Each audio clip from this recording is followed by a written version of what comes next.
Ever since you two have started dating, you have shown this time and time again. Marriage is not just a legal tie or a spiritual bond, but it's a choice. You wake up every morning and say, I choose you, not because you have to, but because you want to.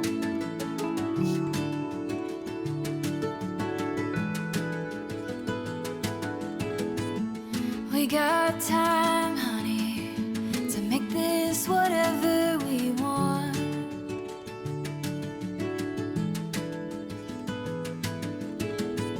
See the days running, stretching out just for us.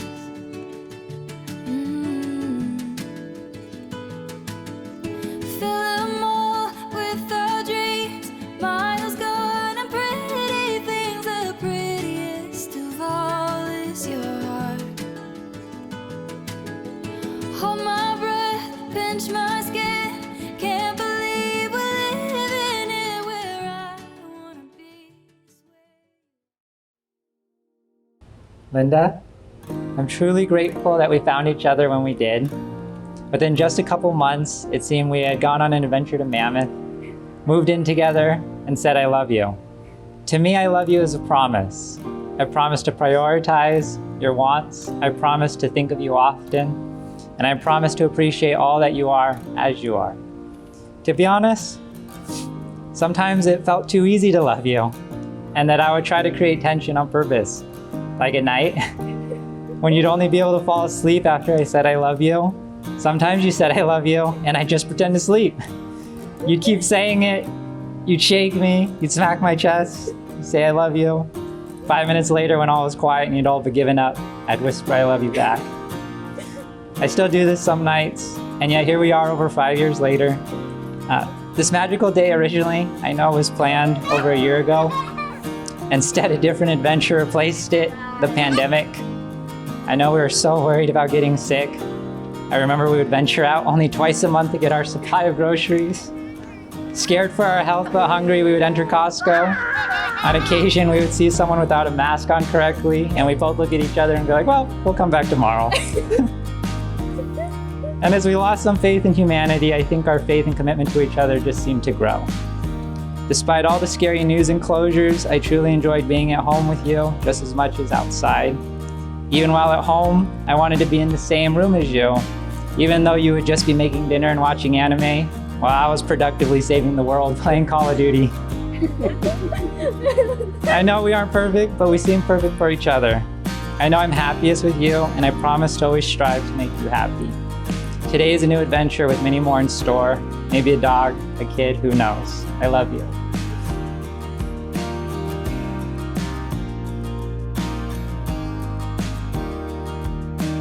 Cutest goofball. It makes me question every day, how did a girl like me get someone like you? I was someone who never believed in fairy tales or fate. But here I am living my own fairy tale by having you as my husband. We joke around all the time and sing How Lucky Am I by Chelsea Cutler to each other. But I truly believe we are lucky to have the love that we do. One thing that this pandemic has taught me is I would rather be nowhere with you than somewhere without you. You are my everything. I wouldn't change anything in my life because it led me to you. Where I'm meant to be. Thank you for being you, the best person I know, and helping me become the best version of myself. I love you.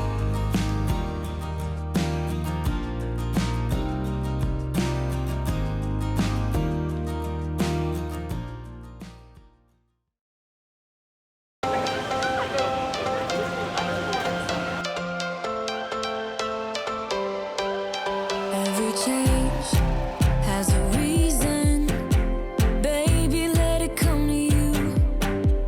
Every soul, every season lives outside of status quo.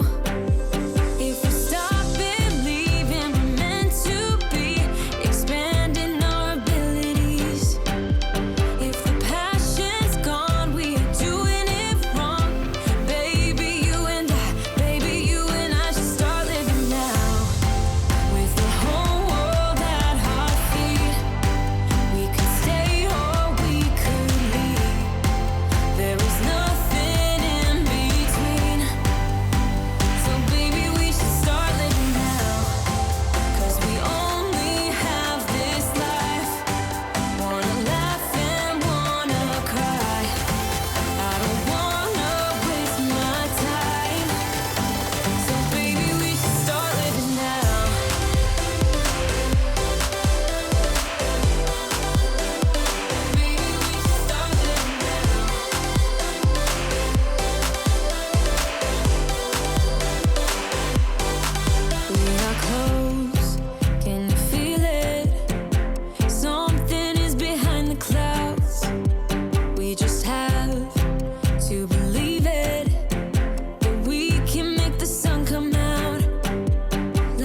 Speak up. Sorry.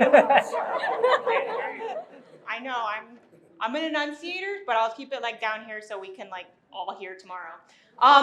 For those who don't know me, I am Amy Springer, formerly Amy Fujimoto. I am this guy's younger sister.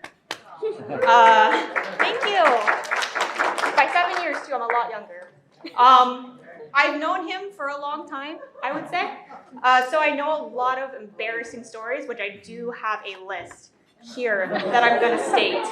So for those who have spoken with my parents about us, they probably say we're a handful, a lot of trouble and all that. But my list is why my brother's actually worse. So my brother, well, first, my number one is when I was little, I don't remember this, but everyone tells me, my brother attempted to chop off my finger with my parents, formerly my grandparents' stationary bike. I don't remember this, but my dad said he put a lot of effort into chopping off my finger before he ended up getting grounded for it.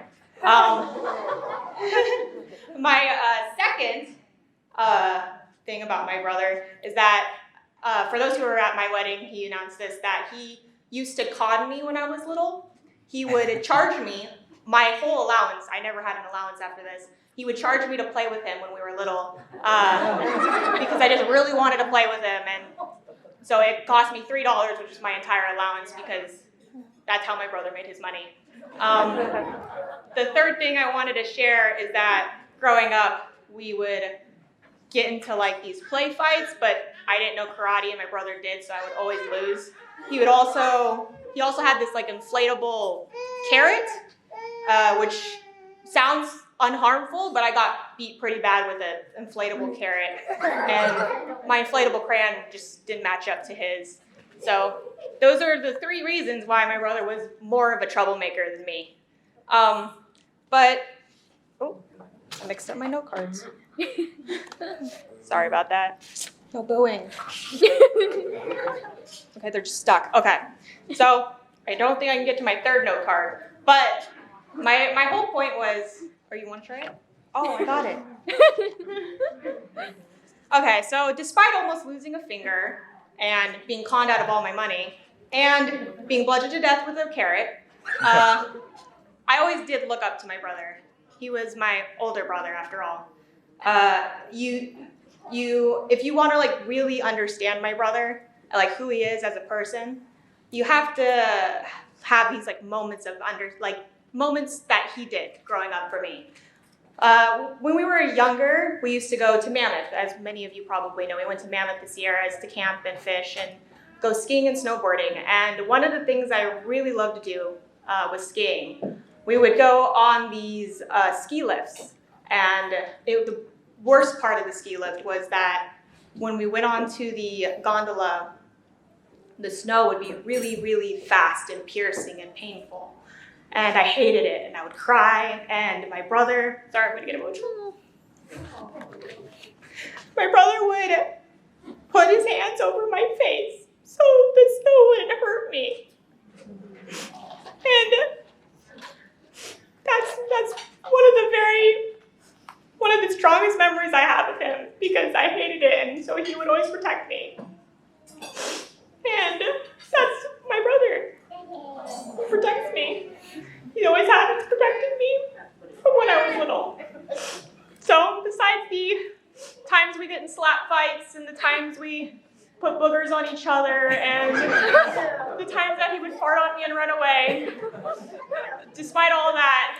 You do the same thing. Oh, I said we. You heard that. Despite all of that, he was always the person who protected me.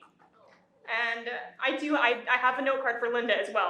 I actually worked really hard on yours because I have Disney puns. Linda, when you were younger, you probably dreamt of the day that someday your prince would come. And even though you got my brother, I hope you can still consider us part of your world. And just know that if you ever need anything, you've got a friend, and now a sister in me. And in all seriousness, welcome to our family.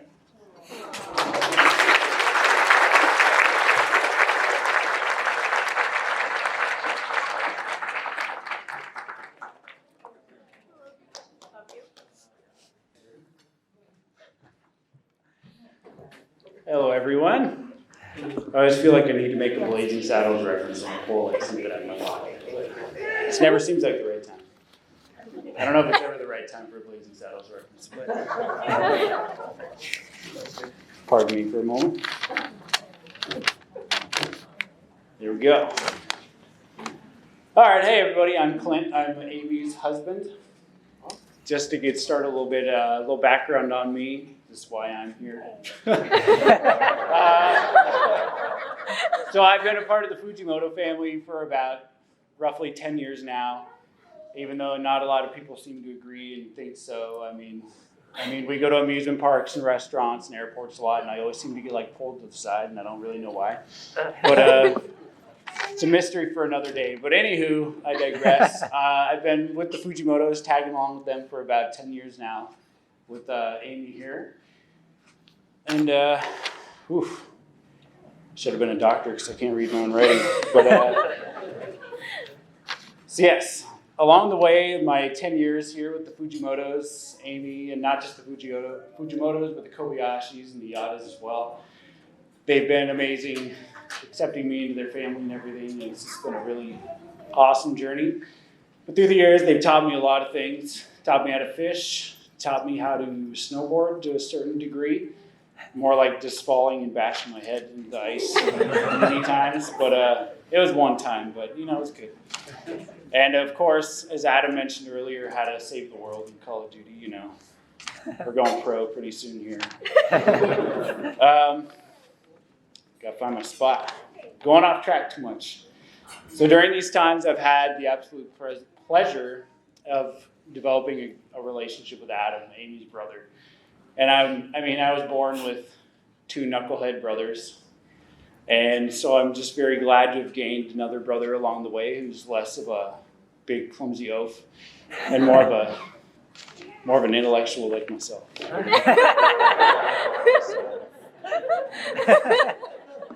So it's been nice. Been nice to have that coming my way. Anywho, just going off too much. Why'd I even write this thing? So through our mutual love for the outdoors and fishing and camping, conquering our enemies in Call of Duty, and of course fine whiskeys, I've developed a really good, beneficial relationship with Adam. And goodness gracious, I'm just all over the place. Drank too much. No, I'm good. So, I don't want to sit and read off my notes, but Adam is a person who is someone who I respect very deeply, and I try to learn a lot from him. He's very logical and rational, yet lighthearted and funny, which is all qualities that I highly respect. So I've developed a really deep respect for Adam, my new brother, someone I consider to be a brother anyway. Now you got me going here. So I try to learn as much from Adam as I can. He has a lot of qualities that I don't have. Much more responsible, much more of an adult than I am. But as much as I adore and respect Adam, the thing I respect most about him is how much he takes care of his sister Amy.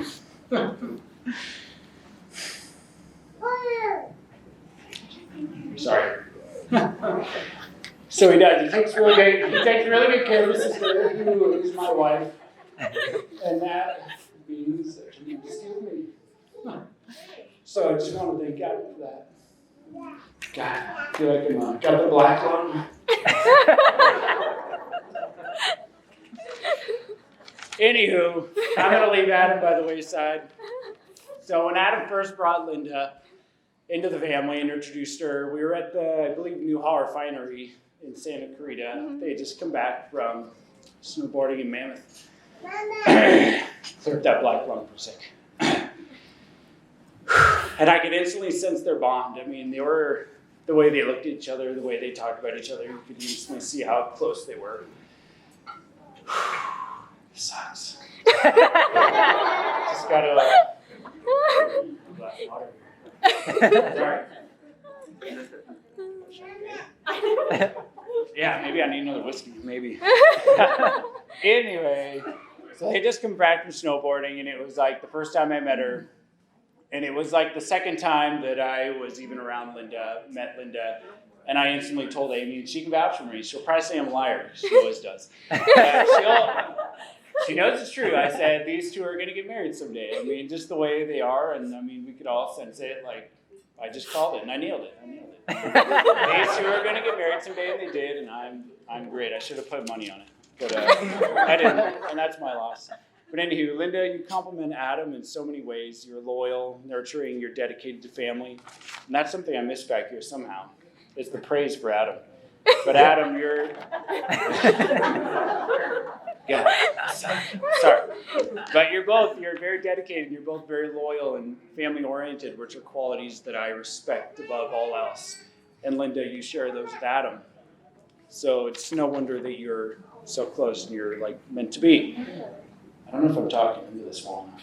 But anywho, I'm going to stop now because no one wants to listen to this big thing. So if you're talking anymore than I am. So I'm just going to finish off by saying I look forward to sharing a lifetime of campfires, adventures, and of course, delicious whiskeys with you guys. Cheers.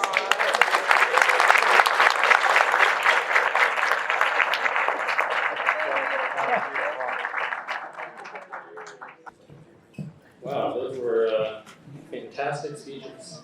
You don't have to lie, sir. Okay, well, for those of you that don't know me, my name's Ian. I've been a very close friend with Linda for about 16 years. It's a long time. She's basically family to me. I consider her a very close sister that I never had.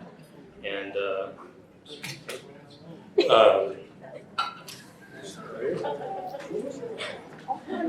one of the great things about Linda is she's always been the type of person you can always rely on whenever you needed anything from anyone. From date ideas to food suggestions, and even telling you when you're in a bad relationship. She's always putting other people before herself, and I'm happy to see that you finally found someone to do the same for you. Adam, although I haven't known you for that long, I can tell Linda she's the happiest she's ever been. You've helped her in so many ways, and I know you're the perfect person to walk beside her down that path we call life. And, well, that's the end of my speech, sorry. But I'd like to make a toast to wonderful newlyweds, to a healthy and prosperous life. Cheers, cheers, cheers. Sorry.